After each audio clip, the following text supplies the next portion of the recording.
Oke, balik lagi bersama gue Erik. Dalam video kali ini, gue akan coba mengkaji dan menganalisis tentang program makan bergizi gratis.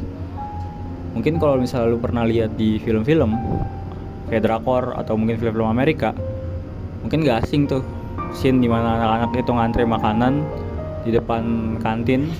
Nah, itu secara nggak langsung adalah gambaran gimana program makan bergizi gratis. Ya walaupun gak akan romantisasi seperti film, cuman ya gambarnya kasarnya kayak gitu.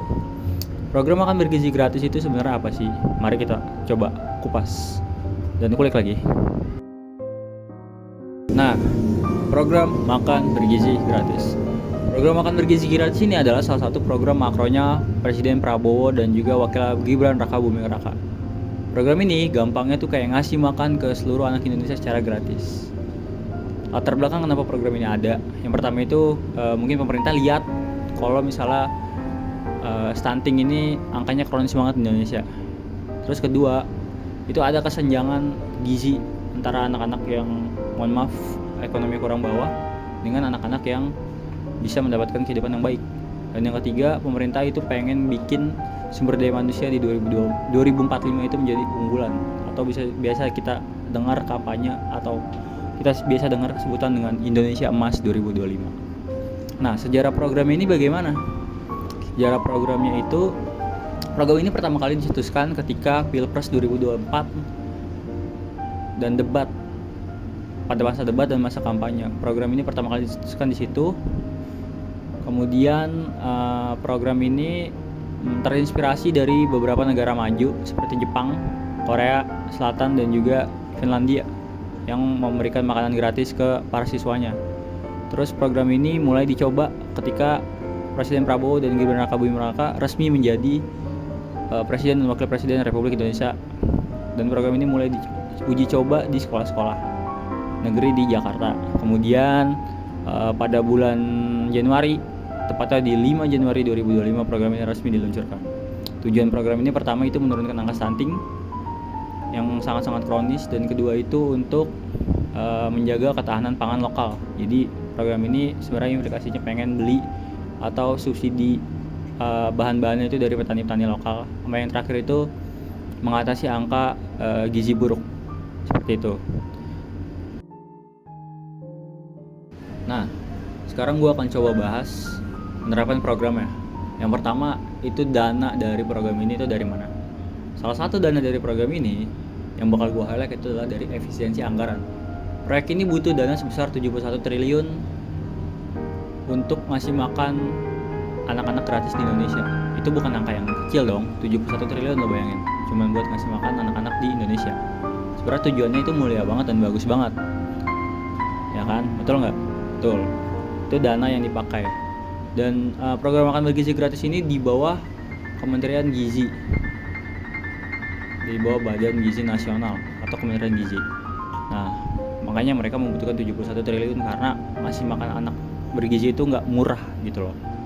Terus implikasi programnya gimana? Implikasi programnya itu gampang banget, atau mungkin lumayan sistematis sih, jujur. Mereka itu mulai secara bertahap.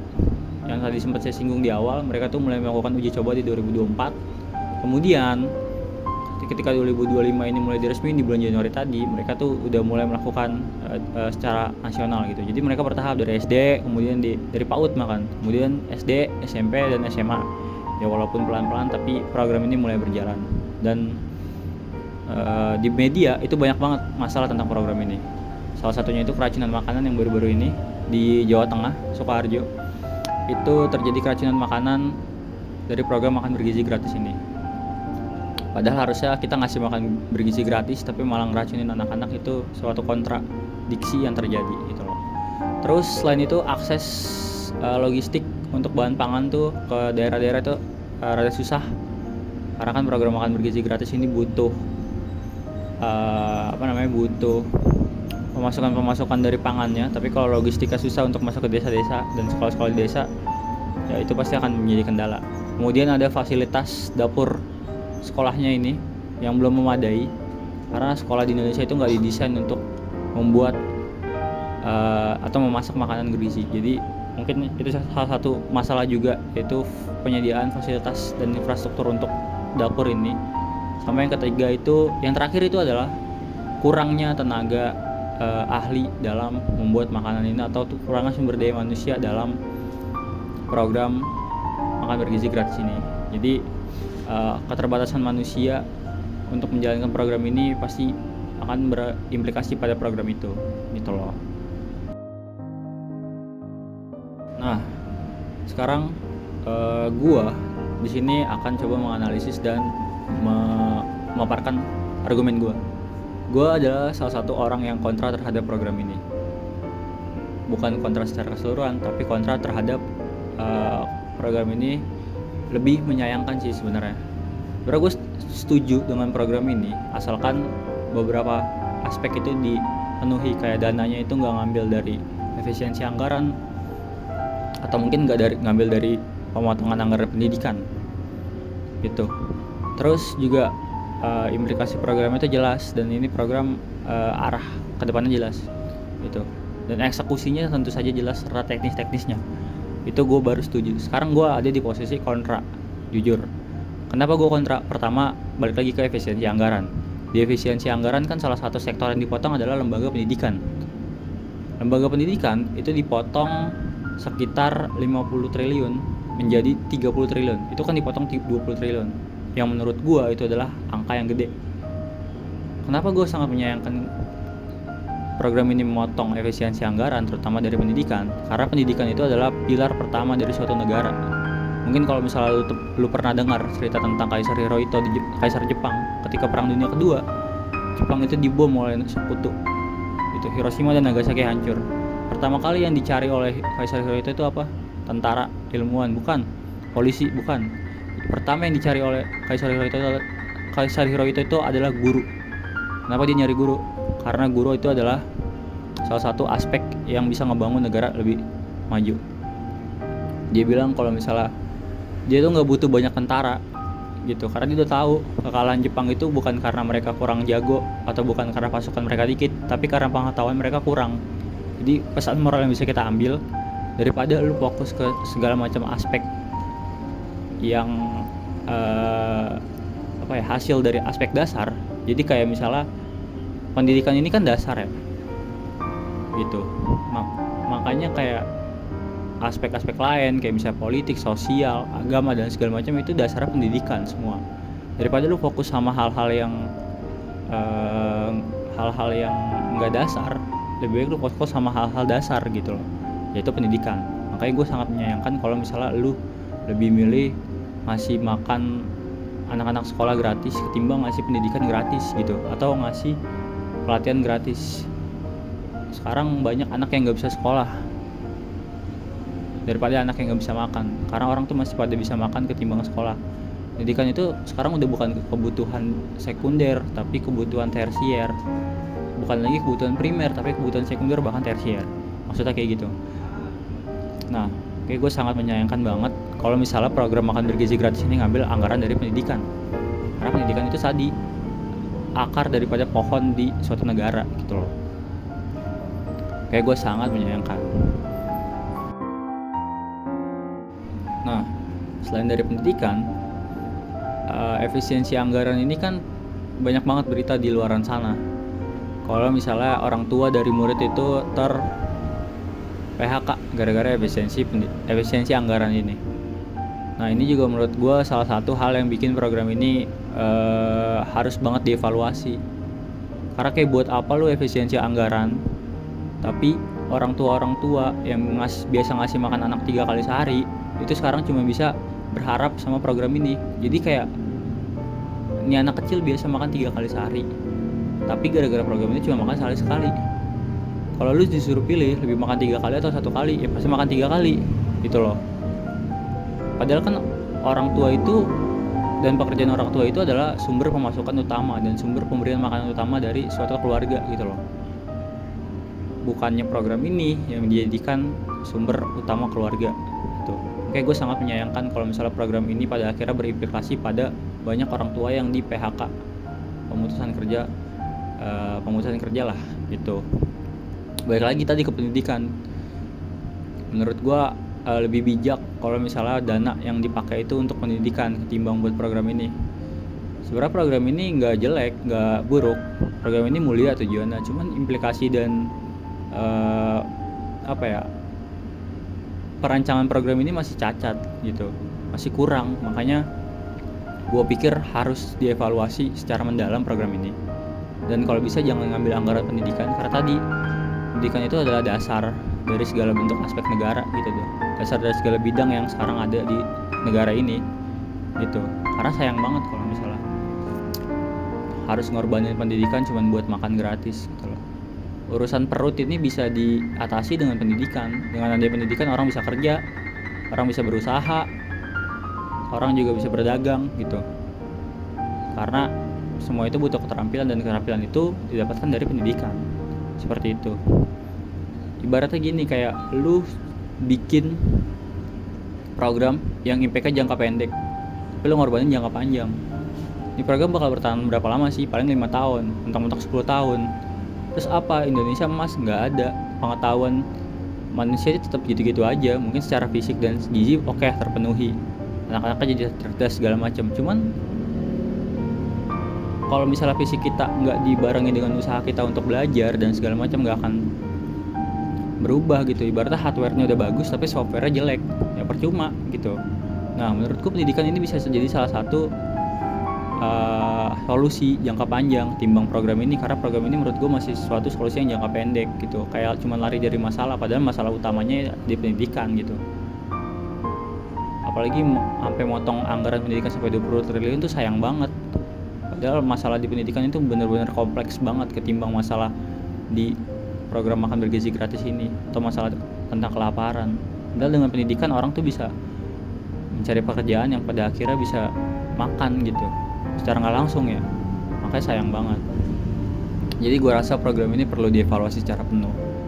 Yang pertama tadi alasannya karena efisiensi anggarannya ngambil dari dana pendidikan. Yang kedua itu karena dengan efisiensi anggaran tadi orang tuanya pada di PHK gitu. Kan ini sayang banget ya. Padahal orang tua itu bekerja nyari duit buat ngasih makan anak juga. Sekarang orang tua harus bergantung sama pemerintah. Ya sama aja bohong, ini mah nambah masalah baru. Masih satu solusi ke satu masalah tapi malah nambah masalah baru, ya buat apa gitu. Tadi kan gue udah mau kritisi program makan bergizi gratis dari perspektif gue. Sekarang gue coba mau ngasih solusi dari gue seorang pengamat sosial UNJ. Ya walaupun mungkin solusi ini gak didengar, cuman ya gue kepikiran aja. Mungkin solusi dari gue yang pertama itu kita coba bikin program Jumat Berkah. Jumat Berkah bergizi. Kenapa gue bilang kayak gini? Mungkin secara anggaran lebih murah. Kenapa lebih murah? Karena program ini implikasinya seminggu sekali timbang program makan bergizi gratis yang seminggu 5 kali. Ya, so secara anggaran pasti lebih murah dong, karena cuma dilaksanain seminggu sekali. Itu. Yang kedua, alasannya karena gue pikir dengan program ini kita bisa mensejahterakan masjid dan juga ibu kantin. Kenapa ibu kantin juga? Karena kemarin di program makan bergizi gratis tuh banyak banget diprotes sama ibu kantin. Karena ada program ini, ibu kantin jadi nggak laku. Nah, dengan program Jumat Berkah kita bisa bikin masjid ini, DKI masjid sekolah bisa sejahtera dan juga ibu kantin sejahtera. Jadi ibu kantin ini pada masak untuk DKI masjid, atau mungkin DKI masjid bisa nyalurin ke ibu kantin. Nah itu tinggal pilih aja opsinya. Gua kenapa pikiran kayak gini, karena di suatu grup di perusahaan itu pasti mereka punya perusahaan itu sendiri sebagai pabrik, misalnya pabrik, terus mereka punya rumah sakit juga, dan mereka punya sekolah, mereka punya mall juga. Pasti kan karyawan itu kerja di pabrik itu dapat duit, terus belinya di department store atau di mallnya si pabrik itu, kan di grup dari pabrik itu kan, di perusahaan itu deh pokoknya. Terus dia kalau sakit ya ke rumah sakit perusahaan itu, kemudian anaknya sekolah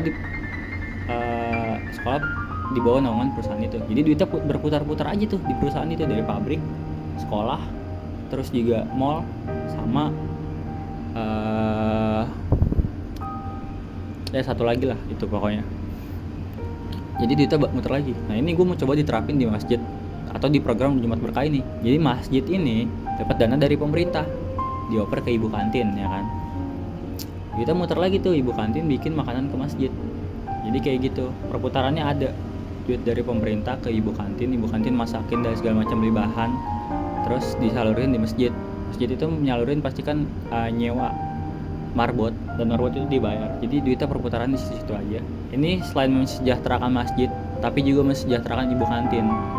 Daripada kita menyingkirkan ibu kantin, lebih baik kita integrasikan nih ibu kantin ini untuk ikut masak di masjid, ya kan? Karena masjid tuh dari zaman dulu, kalau secara sejarah Islam itu bukan cuma tempat ibadah, tapi juga tempat untuk menuntut ilmu, tempat untuk bersosialisasi, tempat untuk bermusyawarah, debat dan segala macam. Nah, jadi selain mensejahterakan masjid, tapi juga bisa membantu ibu kantin kayak gitu. Itu program pertama yang gue usulin, itu Jumat Berkah Bergizi. Ini seminggu sekali, terus juga mensejahterakan berbagai macam pihak kayak DKM masjid, dan anak-anak juga seneng dikasih makan seminggu sekali. Mungkin dari seminggu sekali Jumat Berkah sini bisa dicoba jadi seminggu 2 kali, naik lagi seminggu 3 kali, lama-lama juga seminggu 5 kali gitu. Jadi kita kalau bikin program tuh harus down to up ya, benar. Kita harus bikin program tuh dari bawah ke atas, bukan bottom up, bukan dari atas ke bawah gitu, up to down, tapi bottom up kayak gitu. Jadi pelan-pelan, lama-lama programnya bagus. Terus yang kedua, saran dari gua adalah kalau memang program ini masih pengen diadain, coba bikin diskon tarif tol terhadap bahan-bahan pangan atau bahan-bahan untuk masaknya program makan bergizi gratis ini. Kenapa kayak gitu? Ya karena tarif tol itu bisa dibilang mahal banget kan. Mindahin satu barang dari satu tempat ke tempat lain itu butuh dana untuk distribusinya. Dana tuh bukan diproduksi doang atau mungkin dikonsumsi, tapi didistribusi juga. Nah, distribusi ini makan dana yang gede banget gitu. Kenapa kalau bisa digratisin? Karena lu harus gratisin, terus juga lu harus bikin aksesibilitasnya banyak. Karena ngangkut padi dari sawah atau dari gunung atau dari laut ke perkotaan itu butuh duit gitu loh. Nah, maka dari itu gua menawarkan solusi untuk membuat tarif tol gratis bagi truk-truk pengangkut bahan untuk program makan bergizi gratis. Jadi truk-truk yang masuk dalam kategori bahan pangan untuk makan bergizi gratis itu digratisin kayak gitu. Jadi setidaknya itu bisa motong dana distribusi dan juga bisa mensejahterakan petani lokal serta supir truk lokal kayak gitu. Mungkin bisa ditambah dengan kebijakan subsidi bensin gratis untuk para, bukan subsidi bensin gratis tapi bensin subsidi yang harganya itu masuk akal untuk para supir-supir truk ini. Jadi ya itu, kalau memang program ini masih mau ada, hal-hal detailnya tuh harus dipikirin kayak distribusi, produksinya segala macam gitu. Jadi ya kayak gitu. Sebenarnya program ini kalau misalnya dieksekusi secara bagus itu bisa ngasih lapangan kerja yang banyak banget gitu loh, dengan beberapa catatan kayak gitu. 3 aspeknya harus dipenuhi. Pertama, produksi, distribusi, dan konsumsi. Produksi ini harus bagus secara tenaga kerja dan juga masak, fasilitas, terus juga barang, bahan segala macam. Distribusi bahan panganan ini harus bagus sebelum produksi masak-masaknya bisa. Terus konsumsinya juga harus bagus biar anak-anak itu nggak keracunan kayak kasus yang di Sukoharjo kayak gitu. Mungkin itu 2 solusi yang bisa gue tawarin. Pertama, Jumat Berkah Bergizi, sama memotong biaya distribusi pangan program makan bergizi gratis, jadi lebih murah gitu. Karena suatu analisis dan juga inti dan kulikan dari video makan bergizi gratis ini udah gue paparin. Mungkin segitu aja yang bisa gue paparin, dan gue bisa jelasin tentang program makan bergizi gratis, kritik gue terhadap program ini, dan solusi gue terhadap program ini udah gue paparin semua. Mungkin harapan gue ke depannya buat pemerintah Indonesia atau mungkin orang-orang yang stakeholder atau mungkin semua orang yang nonton video ini bisa lebih aware terhadap program ini, bisa lebih aware kalau misalnya pendidikan itu adalah pilar utama dari suatu bangsa gitu. Gue nggak nolak program ini, gue bukan nggak suka sama program ini, tapi gue lebih mengkritisi aja karena program ini harus dievaluasi karena masih ada beberapa hal yang belum sempurna. Kalau program ini bisa disempurnakan, bisa jadi suatu masterpiece bagi negara ini gitu. Mungkin sekian aja yang bisa gue sampaikan. Sampai bertemu di video selanjutnya. Nggak tahu gue bakal bikin atau enggak. Mungkin quotes terakhir dari gue, daripada kita ngasih makan sehari sekali, lebih baik kita ngasih makan 3 kali sehari dan ngasih makan otak biar jadi lebih pintar. Karena dengan pintar kita bisa mencari pekerjaan, kita bisa berusaha, dan kita bisa berdagang. Jadi intinya adalah pendidikan itu nomor 1. Sekian dari gua, kurang lebih mohon maaf. Bye bye.